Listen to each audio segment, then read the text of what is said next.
मला वाटतं मी आधी स्वतःची ओळख करून द्यायला हवी. मी जोसेफ परेराची पुतणी सोफिया फर्नांडिस. तुम्ही विवाहित आहात? हो.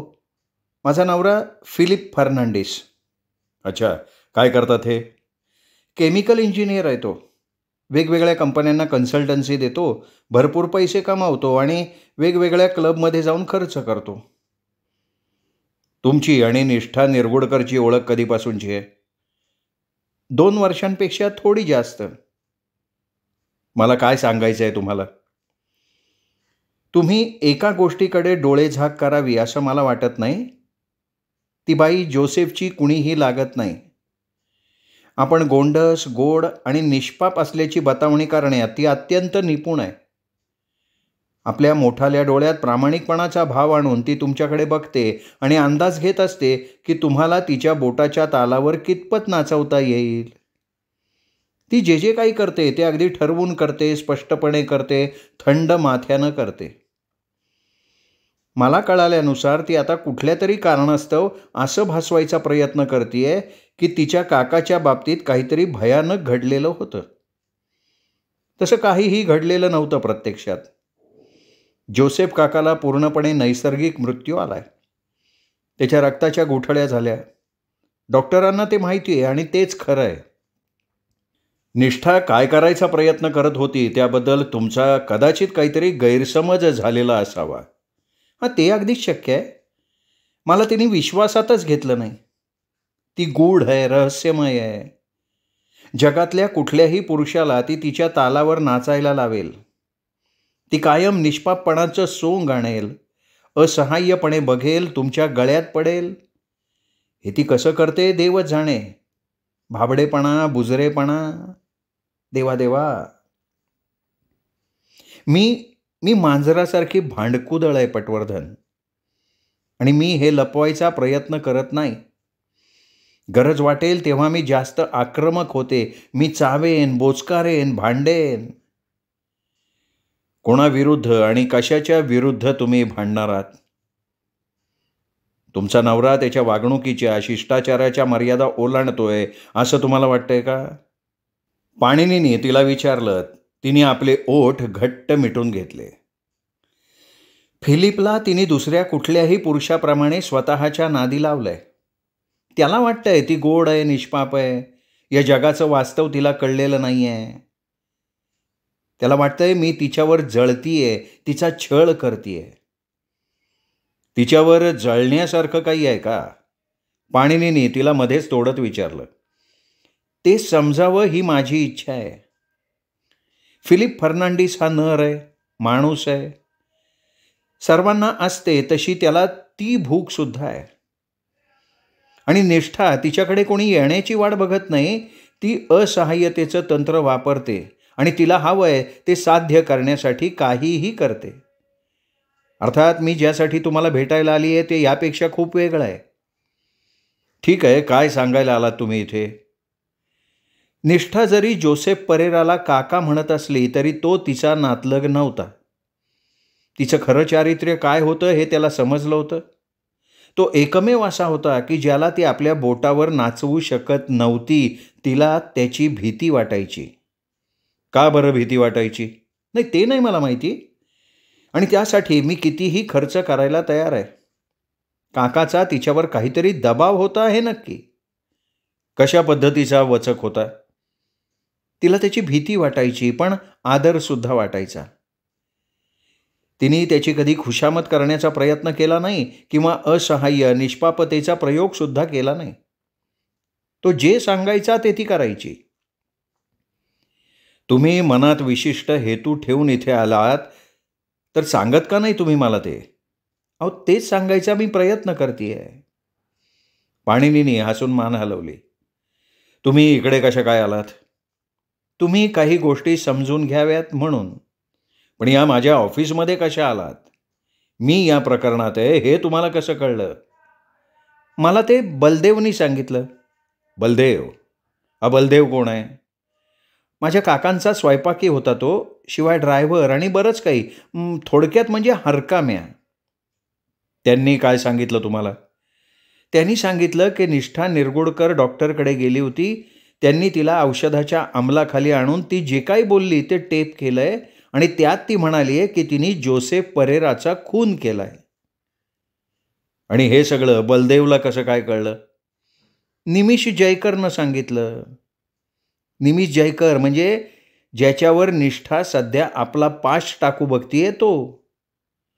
मग तसं असेल तर तिचा हेतू शुद्ध आहे, पण निमिषला हे कसं काय माहिती?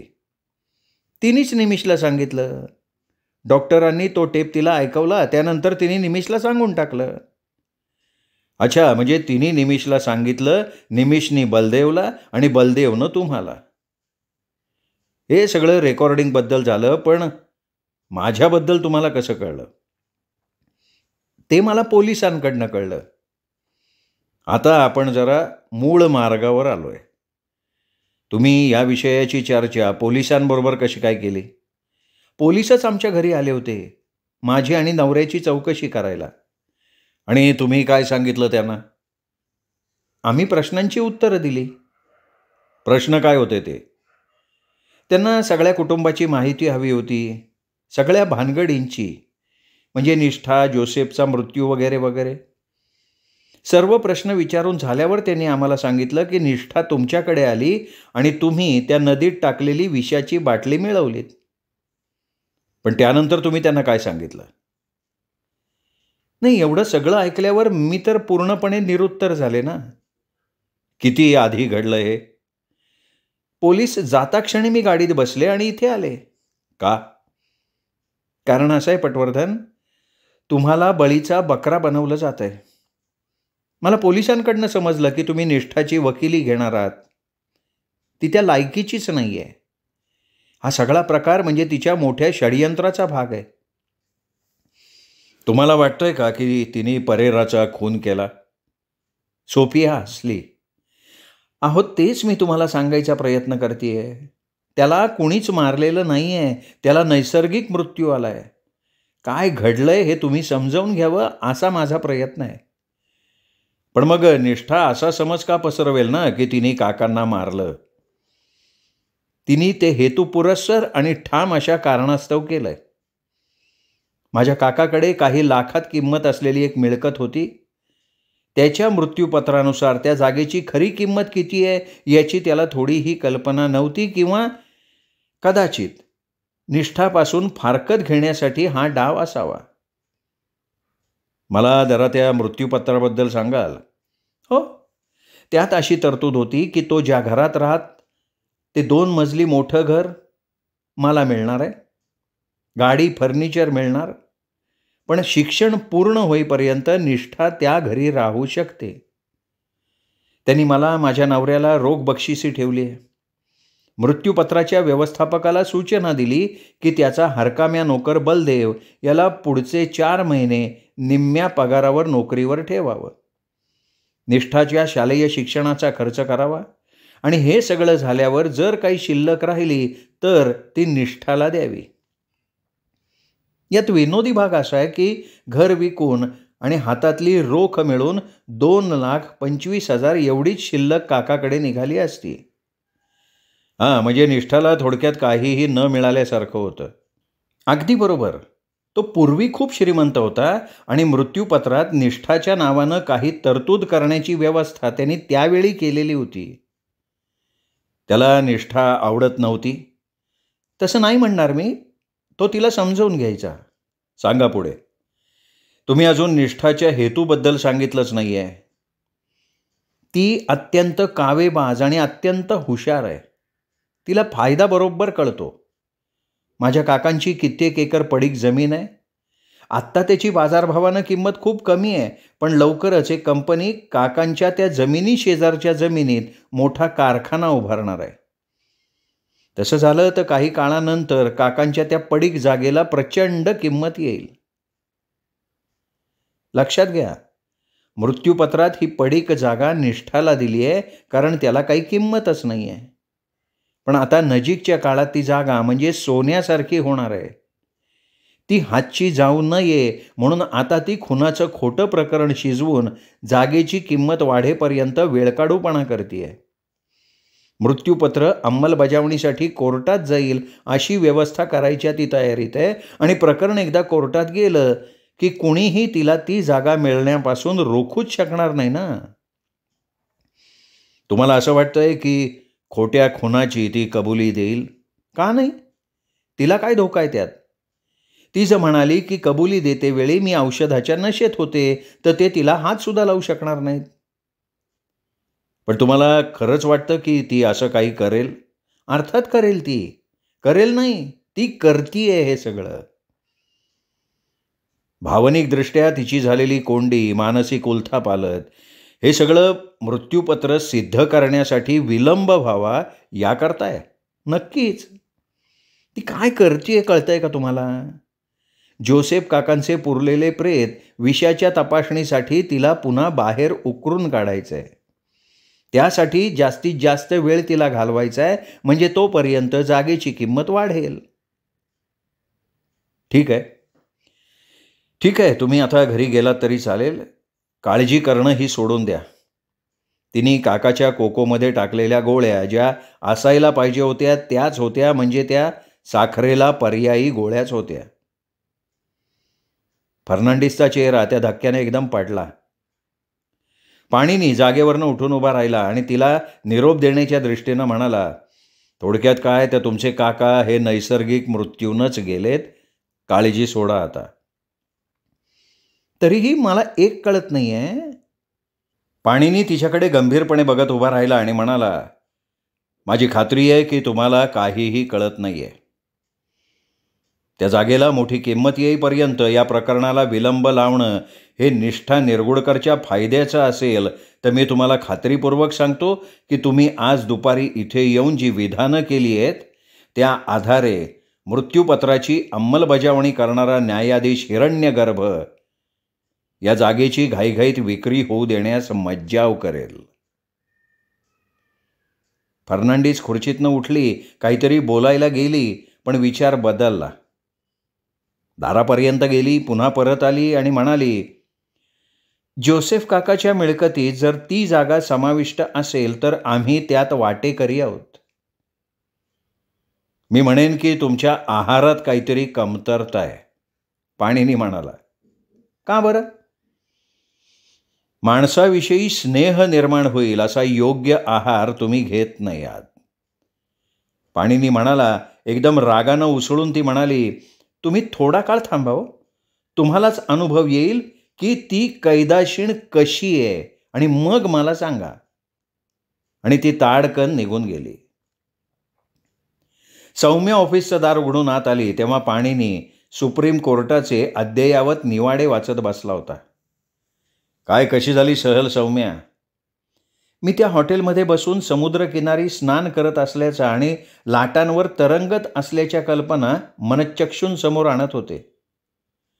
आणि मी हेरंब खांडेकर बरोबर व्यावसायिक तत्व, गुन्ह्याबाबतचा पुरावा असल्या घाणेरड्या विषयावर चर्चा करत असल्याचं मनासमोर रंगवत होतो. आणि आता सगळा विषय संपला. कसा काय? निष्ठाला शेल्फवर गोड गोळ्यांची एक जास्तीची बाटली सापडली. जोसेफ कोको पिऊन पडेपर्यंत आणि तिच्यावर आरोप करेपर्यंत ती नेहमीची बाटली नसावी असं तिला अजिबात वाटलं नाही. ती लगेच तिच्या खोलीत पळत गेली आणि ज्या जागी विषाच्या गोळ्या लपवल्या होत्या तिथे जाऊन शोधलं तेव्हा तिला कळलं की त्या जागेवर नव्हत्या. जेव्हा तिला कळलं की तिने शेल्फवर गोड गोळ्यांची जादा बाटली ठेवली होती, त्यातल्याच गोळ्या तिने घेतल्या होत्या जोसेफ काकाच्या कोकोमध्ये घालण्यासाठी. जोसेफनी तिच्यावर आरोप केला तेव्हा तिला स्वाभाविकपणे वाटलं की कोणीतरी तिच्या गोड गोळ्या ठेवण्याच्या जागी सायनाईडच्या गोळ्या ठेवल्या आहेत आणि त्याच तिच्या हातून जोसेफला दिल्या गेल्या आहेत. पण तिने नाही दिल्या. अर्धवट माहितीवर विसंबून तिने घाईघाईत चुकीचा निष्कर्ष काढला. त्याच गोळ्या विषाच्या समजून तिने नदीत टाकल्या. ती स्वतःला दोषी समजायला लागली. परिस्थितीजन्य पुराव्याचा हा फार मोठा दोष असतो सौम्या. पण निष्ठाने तिच्या खोलीत ठेवलेल्या सायनाईडच्या गोळ्यांचं काय झालं असावं असं तुम्हाला वाटतंय? ही गोष्ट मात्र आपण लवकरात लवकर पण शांतपणे आणि समजदारीनं शोधून काढायला लागणार. मनात आत्महत्येचे विचार घेत असणाऱ्या तरुणीनं विषाच्या गोळ्याजवळ बाळगणं हे स्वाभाविक आहे ना. सर, परेरानं निष्ठाचा जो छळ चालवला होता त्यामागे काय असावं? ज्याच्यावर तिने प्रेम केलं त्याला सोडून कायमचं निघून जायला सांगायचं याचा विचारच आपण करू शकत नाही ना. ते सांगणं ही महत्वाची गोष्ट नाही आहे. ती तसं करणार होती ही बाब महत्वाची आहे. ती स्वतःला संपवायला निघाली होती याचा अर्थ तोच आहे. परेरा हा सैतानच असला पाहिजे. निष्ठानं केलेल्या विधानावर विसंबून मला परेराबद्दलचं मत बनवायचं नाही आहे. बरं ते जाऊ दे, निष्ठाचं काय केलं तू? मी तिला सोडून दिलं बीचवरच. पाणिनीने प्रश्नार्थक भोवया उंचावल्या. तिला राहायचं होतं तिथे शांत वातावरणात. तिला मी जेव्हा सांगितलं की सगळा विषय संपलाय तेव्हा तिला खूप बरं वाटलं. ती मोकळ्या मनाची नाही आहे, आपल्या भावना दाबून ठेवणारी आहे. तिला सध्या घरी पण जायचं नाही आहे आणि कुणाला भेटायचंही नाही आहे. तिचं म्हणणं आहे की नाहीतरी हॉटेलचं भाडं उद्यापर्यंतचं दिलेलंच आहे, तर आजची रात्र तिथे राहावं आणि सकाळी बसनं परतावं. तुला वाटतंय ना ती ठीक होईल? मला वाटतंय. तसा तिचा अंदाज घेणं सोपं नाही आहे, पण ती म्हणाली आहे की ठीक होईन. माझ्या मनात आलं होतं की कदाचित तिला निमिषला फोन करायचा असेल आणि तिथे तिला भेटायचं असेल. जे काही घडलं ते त्यांनी दुसऱ्या कोणाकडनं ऐकण्यापेक्षा तिला स्वतःला त्याला सांगायची इच्छा असेल. हां, तसं असेल नक्कीच. चला, आजचा दिवस भरला असं समजू. आणि पाणिनी बोलत होता तेवढ्यात कनक ओजसनं दारावर विशिष्ट प्रकारे वाजवलेली टकटक ऐकू आली. सौम्यानं भुवया उंचावून खुणेनं पाणिनीची परवानगी मागितली. त्यानंही दार उघडून ओजसला आत घेण्याची सौम्याला खूण केली. ती दार उघडायला गेली. आम्ही आता आवरावर करायच्या बेतात होतो, पण तू खूप अधीर आणि उत्तेजित झाल्यासारखा दिसतोयस. काय झालं काय? दार बंद करून ओजस आत आला. नेहमीप्रमाणे गुबगुबीत खुर्चीच्या हातावर एक पाय टाकून बसला नाही, सरळ आणि अर्धवट उठायच्या स्थितीत बसला. पाणिनीच्या डोळ्याला डोळे भिडवून त्याने विचारलं, पाणिनी, एखादी गोष्ट मला न सांगता ओढवून घेशील का स्वतःवर? अरे काय झालंय काय? पण मला आश्चर्य वाटतंय पाणिनी की ते करण्याजोगा तू मूर्ख कसा? अरे काय मूर्खपणा केला मी? त्या गोड गोळ्यांची बाटली तूच त्या नदीत टाकणं आणि त्या पोरांना ती काढण्यासाठी पैसे देणं. तुला असं तर म्हणायचं नाहीये ना की हेरंब खांडेकर मी हे केलेलं असावं असा सुचवण्याचा प्रयत्न करतायत? त्यांनी अजून तुझ्यावर खास असा आरोप ठेवलेला नाहीये, पण नंतर ठेवतील. सध्या ते सगळ्या परिणामांचा विचार करतायत. अरे पण त्यांच्या मेंदूत ही कल्पना भरवली कोणी? तुला मान्य करायला हवं की निष्ठा निरगुडकरनं ज्या बाटलीत सायनाईड आहे असं ठामपणे म्हटलं, ती बाटली, हे बघ, तिने तसा कुठलाही आग्रह धरलेला नव्हता. तिला फक्त तसं वाटलं होतं. माझ्या कानावर ज्या पद्धतीनं हा विषय आलाय त्यानुसार तिने डॉक्टरांना त्या बाटलीत सायनाईड आहे असं खात्रीलायकपणे सांगितलं. तुला अशा अनेक भाकड कथा कानावर येतील, पण मी ती बाटली नदीत टाकली असेल अशा कल्पनेनं तुला एकदम भडकायला काय झालं हे ऐकण्यात मला जास्त रस आहे. त्यांना दुसरी बाटली सापडली आहे. काय? पाणिनी दचकून ओरडला.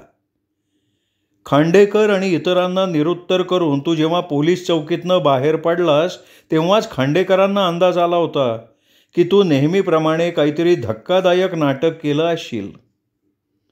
पोलिसांनी नदीपाशी जाऊन पुन्हा पाणबुड्यांना आत उतरवलं आणि ती बाटली मिळवली. बाटली म्हणजे? अरे दुसरी एक बाटली.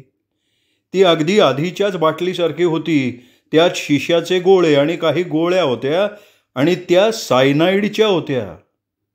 अरे देवा! पाणिनी हळहळला. आता खांडेकरांच्या दृष्टिकोनातनं विचार कर. त्यांनी तुला रंगे हात पकडलाय. मान्य आहे मला की तपासणीच्या तुझ्या कल्पना नेहमीच्या चौकटीत बसणाऱ्या नसतात, पण गोड गोळ्यांची बाटली स्वतः नदीत फेकून ती पोरांकडनं बाहेर काढून निष्ठाला निरपराधी सिद्ध करायचा तुझा डाव असेल तर तू त्यात तुझं नाक पुरतं अडकवून घेतलेलं आहेस. पण हे मी केल्याचा काही पुरावा आहे का? अरे 2 मुलांनी तुला पाण्यात काहीतरी फेकताना बघितलंय. किती बेसावध होतो मी. निष्ठानं बाटली साधारण किती लांब टाकली असेल याचा अंदाज त्या मुलांना देण्यासाठी मी दगड भिरकावून बघितला. ते मुलांनी पाहून या खांडेकरांना सांगितलेलं असणार. खांडेकरांना हे सगळं म्हणजे पाणिनी पटवर्धनचा चमत्कार वाटला म्हणून तर त्यांनी पुन्हा मूळ बाटली सापडतीये का ते पाहिलं. त्यांना जी बाटली मिळाली ती खरी आहे असा त्यांचा दावा आहे. तू खांडेकरांच्या जागी असतास तर हाच विचार केला असतास. त्यांनी एक अंदाज केला आणि तो बरोबर ठरला आणि त्यांना पुरावा मिळाला. कनक, तुला ही माहिती कशी काय मिळाली? माझ्या एका पत्रकार मित्राकडनं. खांडेकर ती पेपरला देणार आहेत. ते अत्यंत नीतिमत्तेला धरून वागतात, त्यामुळे पोलिसांना ती बातमी ते पेपरवाल्यांना द्यायला लावणार. पोलीस त्याची मोठी नाटकी बातमी करायच्या विचारात आहेत. जेव्हा नदीतून काढलेली ती बाटली गोड गोळ्यांची निघाली तेव्हाच खुनाच्या प्रकरणाचे 12 वाजले. पण खांडेकरांनी आग्रह धरला की पाणिनींनी नदीतून काढलेली बाटली ही निष्ठानं टाकलेली बाटली होती याचा थेट पुरावा उपलब्ध नाही. त्यामुळे त्यांनी पुन्हा नदीत पाणबुडे पाठवले, आणखीन एखादी बाटली आहे का हे शोधायला लावलं आणि त्यांना ती मिळाली. त्यात सकृतदर्शनी सायनाईड आहे हे तपासायलाही दिलंय. पाणिनींनी सौम्याला खूण केली. निष्ठाला फोन लाव. सौम्याची बोटं फोनच्या डायलवरनं फिरत होती तेव्हाच ओजस म्हणाला, पाणिनी, तू केलेलं नाही आहेस ना? काय केलेलं नाही आहेस ना? अरे ती बाटली नदीत तू नाही ना टाकली. तुला मी मूर्ख वाटलो का? पण त्यातून तू सुटून गेला असतास तर यासारखी योजना नव्हती. सगळ्या कोड्याला उत्तर मिळालं असतं आणि खांडेकरांचं जनमानसात हसं झालं असतं. तुझ्या माहितीसाठी सांगतो, ही काही माझी युक्ती किंवा चमत्कार नाही. पोलिसांच्या सिद्धांतामधल्या कच्च्या दुव्यांना समोर आणण्यासाठी मी काही गोष्टी करतो. साक्षीदाराच्या तपासणीमधला खोटेपणा उघडा पाडण्यासाठी मी त्यांची उलट तपासणीही घेतो, पण मुद्दाम पुराव्याची पेरणी करायला मी जात नाही. ओजसचा चेहरा थोडा निवळला. तो खुर्चीत जरा आरामात बसला. मला कळलं तर बरंच होईल की तू हे केलेलं नाही आहेस हे कसं सिद्ध करणार आहेस? नाही, मी हे केलंय हे खांडेकरांना सिद्ध करू देत ना. ओजसनी मानेनी नकार दिला. हे बघ, जनतेच्या मानसिकतेचा विचार केला तर खांडेकरांनी त्याला हवंय ते सिद्ध केलंय. सौम्या हातात फोन धरून म्हणाली, हॉटेलमधनं सांगतायत की निष्ठा हॉटेल सोडून निघून गेली. कोण आहे पलीकडून? कोण बोलतंय? ती मॅनेजर बाई आहे. मी बोलतो तिच्याशी. पाणिनींनी फोन घेतला. तुम्हाला त्रास देतोय जरा. निरगुडकरबद्दल मला माहिती हवी आहे. तुम्ही म्हणताय की तिने हॉटेल सोडलं म्हणून. कसं सोडलं तिने? एका तरुणाचा फोन आला होता, त्याने तिचा नंबर मागितला, मी दिला. त्याने तिला फोन केल्यावर ते दोघं मिळून 10-15 मिनिटापूर्वी गाडीतनं बाहेर गेले. मला सांगा, तुम्ही कोण? तुम्हाला यात काय इंटरेस्ट? मी त्यांचा स्थानिक पालक आहे. पाणिनी म्हणाला आणि ओजसकडे वळून पुन्हा म्हणाला, काही तपास करायची तुला एवढी सवय आहे की तू आरामात काही करू शकत नाहीस. ते आता काही राहिलेलं नाही आहे. तू आता तुझ्या हाताखालचे गुप्तहेर कामाला लावणं, फोनाफोनी करणं, रात्री अपरात्री कामं करणं असं दैनंदिन कामकाज करू शकतोस. काय हवंय तुला पाणिनी? मला निमिष जयकरची सगळी माहिती हवी आहे. तो निष्ठाचा प्रियकर आहे आणि त्याच्याचबरोबर ती 15 मिनिटांपूर्वी हॉटेलमधनं बाहेर पडली. मला जोसेफ परेराची सगळी पार्श्वभूमी हवी आहे, तशीच फर्नांडिस जोडप्याबद्दल सुद्धा. या प्रकरणात पोलीस काय करतात तेही मला हवं आहे. ज्याचा ज्याचा यात संबंध आहे त्या सगळ्यांची माहिती मला हवी आहे. ओजस म्हणाला, अरे तो बलदेव माझ्या ऑफिसमध्ये आला आहे. त्याने कित्येक वर्ष परेरासाठी काम केलं आहे. एक नमुनाच आहे तो. मी त्याला सुचवलं की तुला भेट.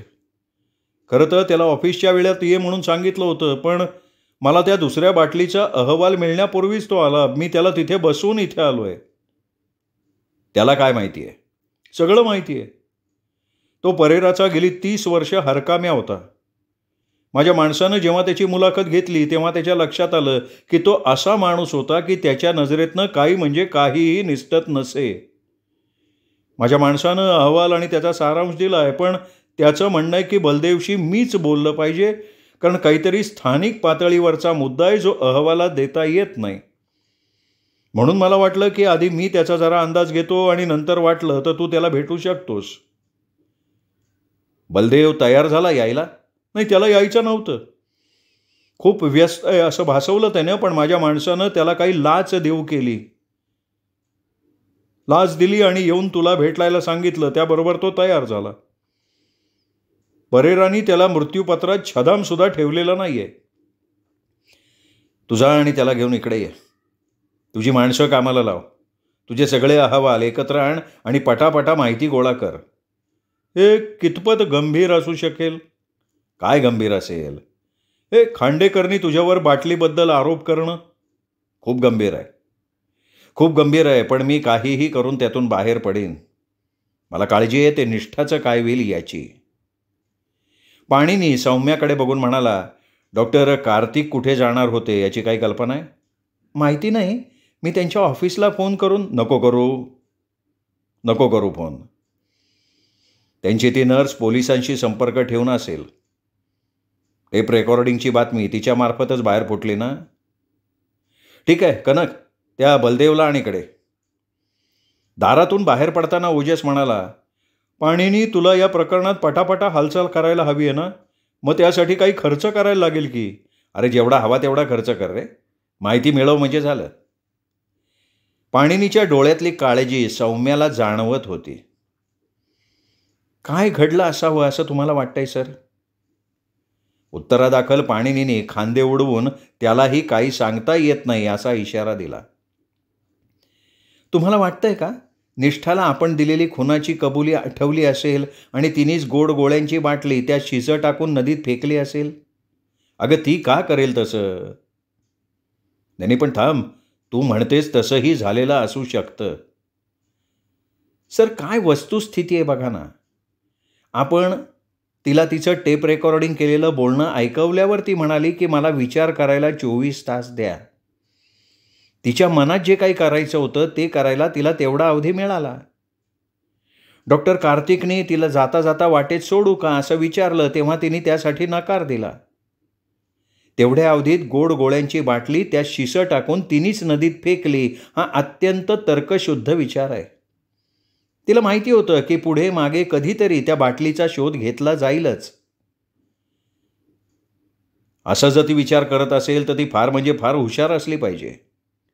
पाणिनी विचारात पडून म्हणाला, अहो बायका हुशार असतातच, तुम्हाला माहिती आहे की. सौम्या मिश्किलपणे म्हणाली, माहिती आहे. तुला आश्चर्य वाटेल पण सोफिया फर्नांडिस म्हणजे परेराची पुतणी इथे येऊन मला तिच्याबद्दल सावध करून गेली आहे. तिचा अंदाज तुझ्यासारखाच आहे निष्ठाबद्दल.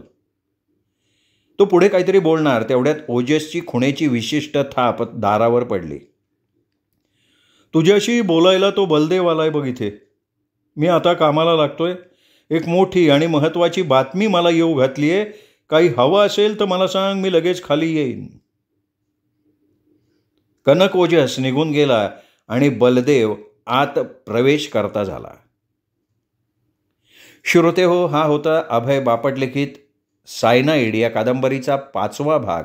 6वा भाग ऐकण्यासाठी उद्या भेटूयात दीपक रेगे कथाकथन चॅनलवर. तोपर्यंत नमस्कार श्रोते हो.